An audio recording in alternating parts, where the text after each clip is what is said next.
Small and medium-sized businesses are the backbone of our economy.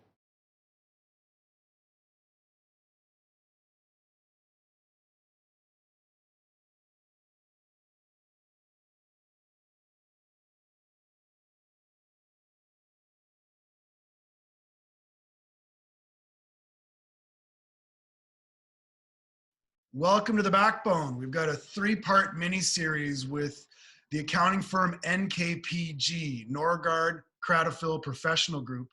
And on the line today, I've got Grant Kratofil. He's a CPA, and he's going to chat with us as small business owners about business loans for small businesses during this COVID crisis. Grant, how are you doing today? Hey, I'm doing really well, thanks.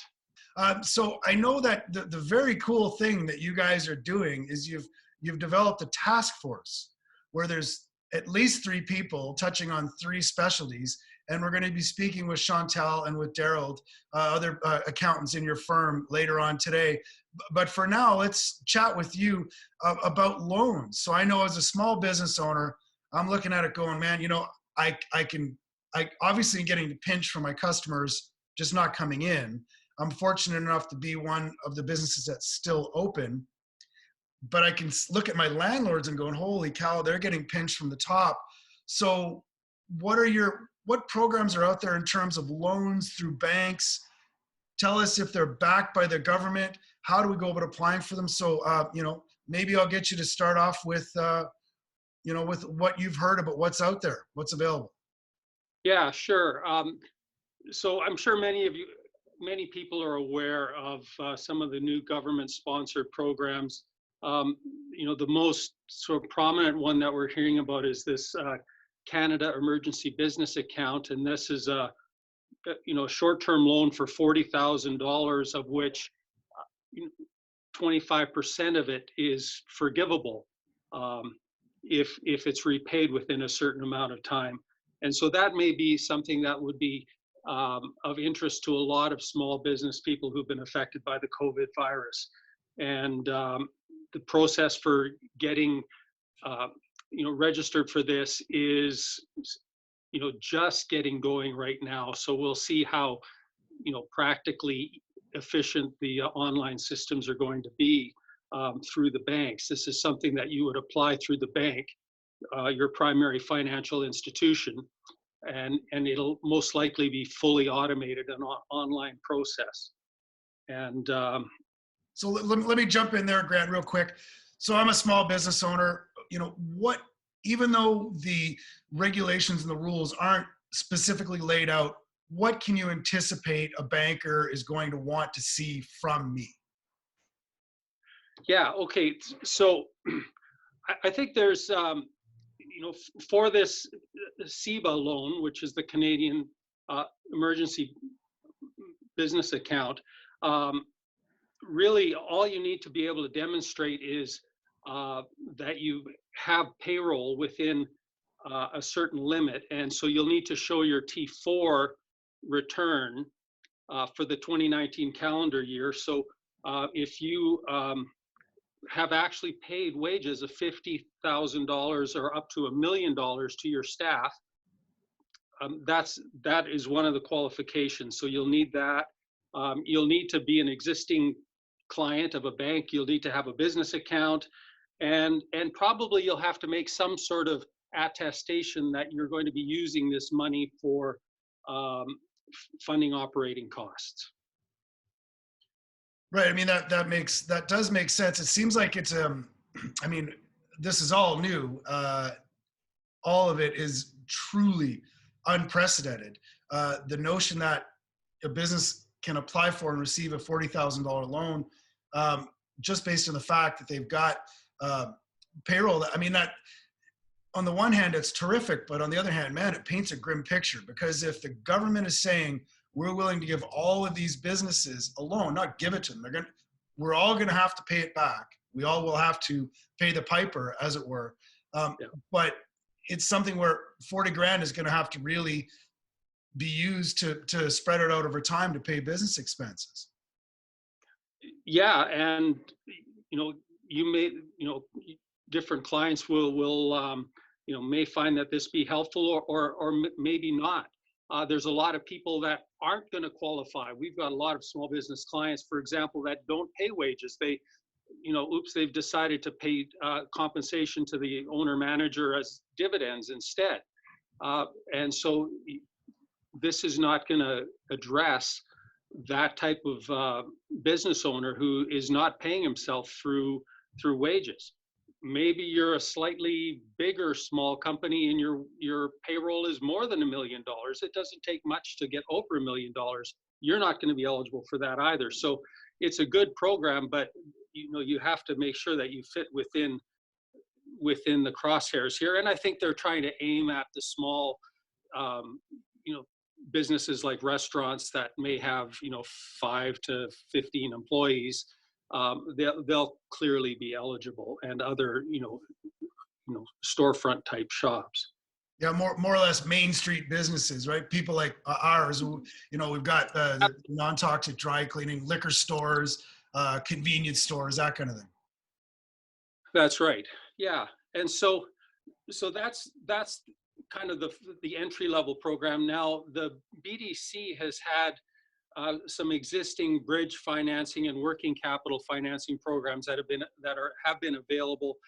They've been tweaked a little bit to become a little bit more flexible and perhaps a little bit cheaper because of the COVID virus. And so, if you're an eligible business, and we can talk about that maybe you need more than $40,000, or you don't qualify for the $40,000 CPA loan, you could look at the BDC option. And there, the BDC offers a bridge loan effectively for up to $100,000, and that should also be relatively easy to apply for. It's done mostly online. They have their own requirements.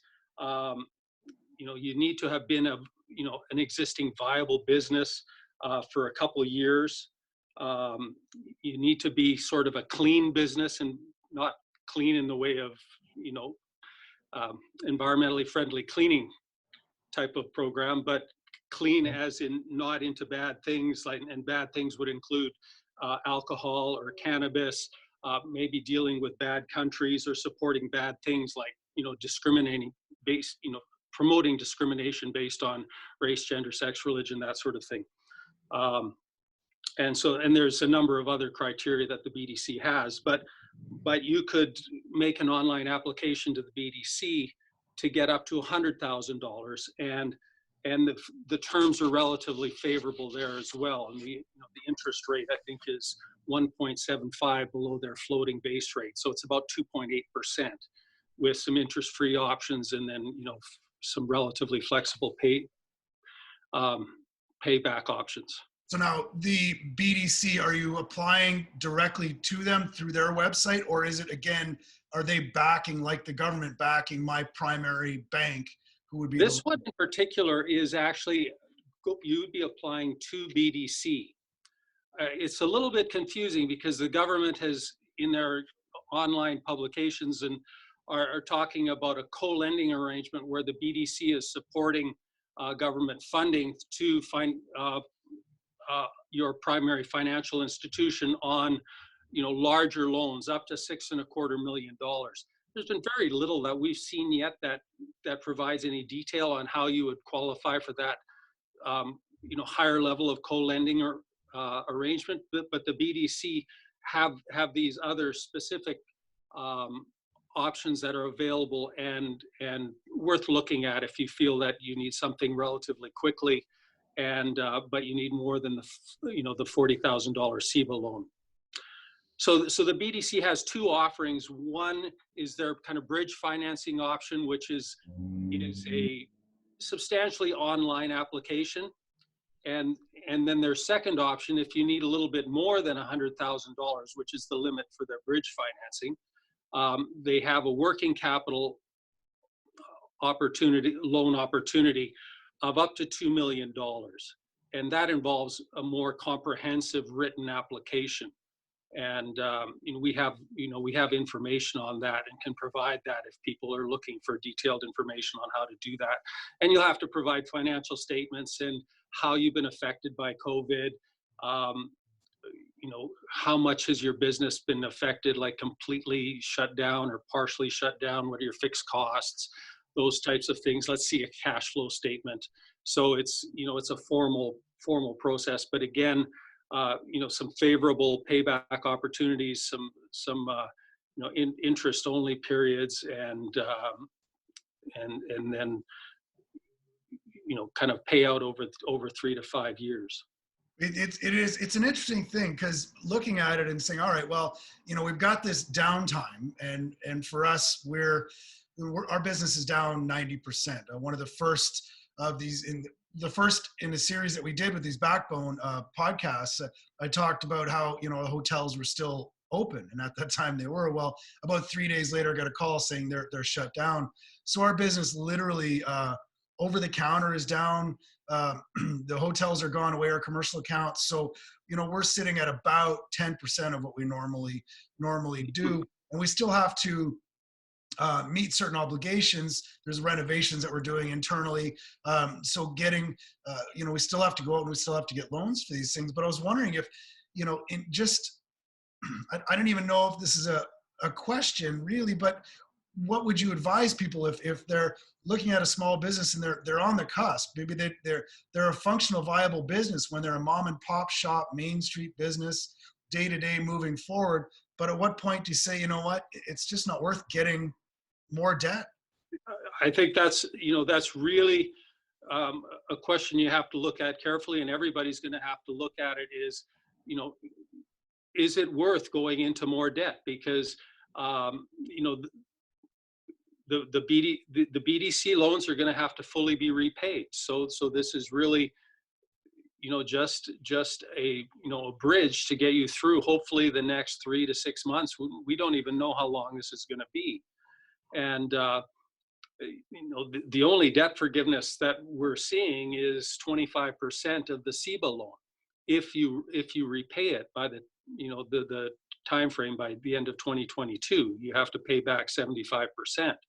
Yeah, that's paying back $30,000 over basically, give or take, an 18 to 19 month period, correct? That's correct. Or just pay back the $30,000 on December 31st, 2022. But got it, right? But you still got to come up with the money, right? You got to come up. If you've spent the money, then you've got to come up with it, and everybody's going to have to just decide. Is it worth it to take on another layer of debt? Because these are tough times. So I guess, because the idea with this podcast is I'm going to be sharing it. We will be sharing it with people, not only your clients so they can quickly catch up, but other people's clients as well. So, what advice would you give to somebody that's not your client? Maybe they're saying New Brunswick or Toronto.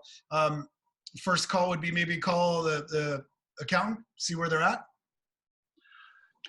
Absolutely. I think you need to get an idea of, what does your next month or 2 months look like?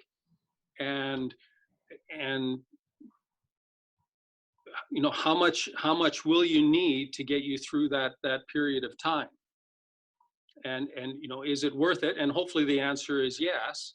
And things will get back on track and kind of in as best as it can be under the circumstances. And then based on that, what type of financial assistance is going to make the most sense? Because not everybody's going to have other sources of financing, family members or personal savings or what have you. So it's they're going to be looking at options like this government CPA loan or the these BDC options or what have you. So and some of my other colleagues will talk about kind of other ways that the government is making funding available, which is more in the nature of for lack of a better word, a subsidy or a government handout. The wage subsidies and so on. So for people that have kind of payroll costs, if you can survive on those, then that's going to obviously form part of the decision making. Yeah, I mean, and none of us have a crystal ball, and you're right. Who knows how long this is going to take.